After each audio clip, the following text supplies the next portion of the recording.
ಇಂದು ನಮ್ಮ ಮೈಸೂರಿನ ಸತ್ಯನಾರಾಯಣ ದೇವಸ್ಥಾನ ದೇವರಾಜ ರಸ್ತೆ ಬಳಿ ಇರುವಂಥದ್ದು ನಮ್ಮ ಸತ್ಯನಾರಾಯಣ ದೇವಸ್ಥಾನದಲ್ಲಿ ನಮ್ಮ ಪ್ರಧಾನಿ ಶ್ರೀ ನರೇಂದ್ರ ಮೋದಿ ಅವರ ಜನ್ಮದಿನ ಕುರಿತು ಇಲ್ಲಿ ಅವರಿಗೆ ಒಳ್ಳೆಯ ಆರೋಗ್ಯ ಅಭಿವೃದ್ಧಿ ಸಮೃದ್ಧಿಯನ್ನು ದಯಪಾಲಿಸಲಿ. ಅವರ ನಾಯಕತ್ವದಲ್ಲಿ ನಮ್ಮ ದೇಶ ಈಗಾಗಲೇ 11 ವರ್ಷದಲ್ಲಿ ಒಂದು ಸಂಪೂರ್ಣವಾಗಿ ಅವರು ಪರಿವರ್ತನೆ ಮಾಡಿದ್ದಾರೆ.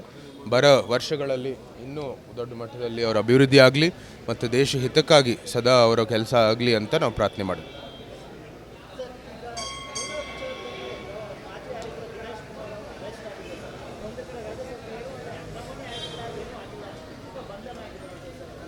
ಕಾನೂನು ಪ್ರಕ್ರಿಯೆ ನಡೀತಾ ಇದೆ, ತನಿಖೆ ನಡೀತಾ ಇದೆ. ಅದರ ಮೇರೆಗೆ ಏನೇನು ಕ್ರಮ ತಗೋಬೇಕಾಗಿದೆ ಅದು ಆಗ್ತಾ ಇದೆ. ಇದು ತಾರ್ಕಿಕ ಅಂತ್ಯವರೆಗೂ ನಮ್ಮ ಹೋರಾಟನೂ ಕೂಡ ಇರುತ್ತೆ, ನಾವು ಮುಂದುವರಿತೀವಿ.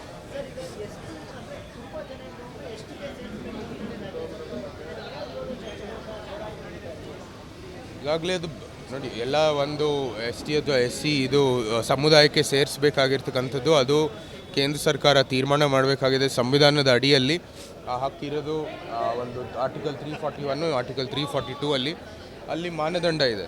ಆ ಮಾನದಂಡ ಮೇರೆಗೆ ಅದು ಕೇಂದ್ರ ಸರ್ಕಾರ ಅಥವಾ ಸೂಕ್ತ ಏನೋ ಸರ್ಕಾರಗಳಿರ್ಬೋದು ಅದನ್ನ ಮಾಡಬೇಕಾಗಿರ್ತಕ್ಕಂಥ ಕೆಲಸ. ಅದು ಮುಂದೆ ಏನಾಗಿದೆ ಅದು ತೀರ್ಮಾನ ಮಾಡ್ಕೊಂಡು ನೋಡೋಣ. ಏನು ಈಗ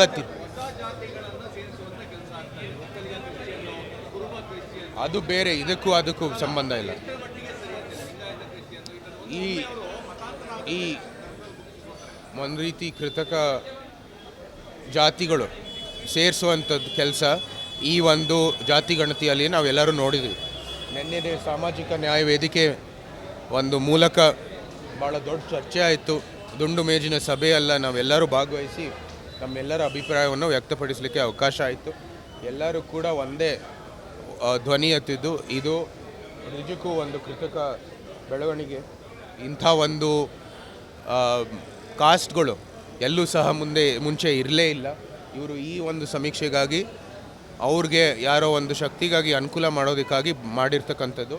ಇದನ್ನು ಅವರು ಕೈ ಬಿಡಬೇಕಾಗಿದೆ ಮತ್ತು ಈ ಸಬ್ಕಾಸ್ಟ್ಗಳಂತೂ ತೆಗಿಲೇಬೇಕು ಅಂತ ನಾವು ಆಗ್ರಹಿಸಿದ್ವಿ. ಮಾನ್ಯ ರಾಜ್ಯಪಾಲರಿಗೂ ಹೋಗಿ ಭೇಟಿಯಾಗಿ ನಾವು ಈ ಒಂದು ಮನವಿಯನ್ನು ಕೊಟ್ಟಿದ್ದೀವಿ.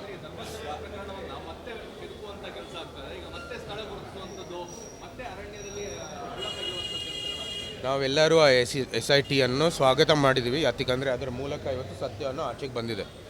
ಪದೇ ಇದ್ರ ಬಗ್ಗೆ ಏನೇನು ಅಪಪ್ರಚಾರ ಆಯಿತು, ಏನೇನು ಇದ್ರ ಬಗ್ಗೆ ಏನು ಅವರು ಅಲ್ಲಿ ಒಂದು ಅರ್ಧ ಸತ್ಯಗಳು ಮಂಡಿಸೋ ಮೂಲಕ ಆ ಒಂದು ಧರ್ಮ ಇರ್ಬೋದು, ಆ ಒಂದು ಮಂಜುನಾಥೇಶ್ವರ ಸ್ವಾಮಿಯ ಒಂದು ಏನು ನಂಬಿಕೆ ಇದೆ ಅದನ್ನು ಒಂದು ರೀತಿ ಒಂದು ಒಡೆಯೋದಕ್ಕೆ ಏನು ಪ್ರಯತ್ನ ಮಾಡ್ತಾಯಿದ್ದೋ ಅದೆಲ್ಲನೂ ಆಚೆ ಬರ್ತಾ ಇದೆ. ಮಾಡಲಿ, SIT ತನಿಖೆ ಮಾಡಲಿ, ಪ್ರಕ್ರಿಯೆ ಇದ್ದರೆ ಮಾಡಲಿ.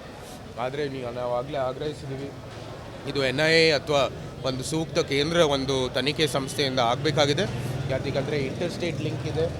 ಅನೇಕ ಒಂದು ಸಂಸ್ಥೆಗಳು ಅಥವಾ ಅನೇಕ ಒಂದು ಶಕ್ತಿಗಳು ಇದರಲ್ಲಿ ಭಾಗಿಯಾಗಿದ್ದಾವೆ.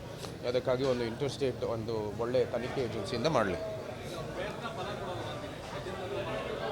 ನೋಡಿ, ತನಿಖೆ ಮಾಡೋದು ಎಲ್ಲರೂ ಸ್ವಾಗತ ಮಾಡ್ತಾರೆ. ತನಿಖೆ ಆಗಲಿ, ಸತ್ಯ ಆಚೆ ಬರುತ್ತೆ.